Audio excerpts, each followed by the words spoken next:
All right, small groupers, welcome back to our evening Bible studies or afternoon Bible studies. You've heard Pastor Jeff teach today pretty clearly about what's going on when Jesus changed water to wine. Now, Brad is going to give us a little more insight into what really happened and what was so audacious about what Jesus did.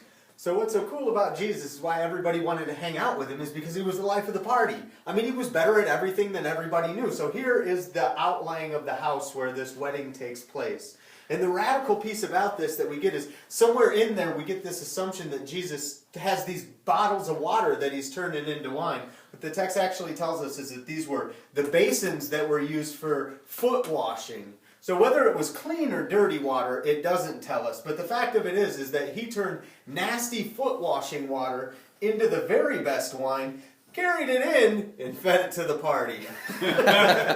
So Jesus literally is the best bartender that's ever walked the face of the earth. Fantastic. Thanks for that insight. Nate, what do you think about this whole idea of Jesus changing water into wine? I mean, in our in our legalistic Christian culture where, these kinds of things would just seem taboo, what in the world is Jesus doing?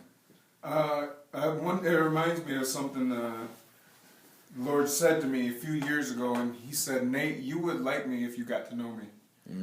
And something that I really want to know about, especially for our groups, is is there anything in your heart that makes you feel like you don't want to get to know him? Because Jesus really is a lot better than we think he is, and we got to start dealing with that kind of stuff in our own hearts.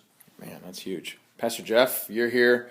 You've preached this today. Anything you'd like to add? Something that you weren't able to preach about, but you wish you could have thrown in the message? I just have to say, I wish I was there that day. 180 gallons of wine, top shelf, are you kidding me? This had to have been a party on steroids.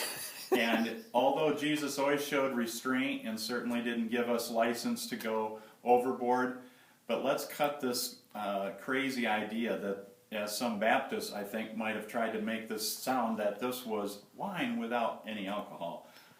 I'm pretty sure that's not true. No, So, in the Bible it does say that a little wine is good for the stomach.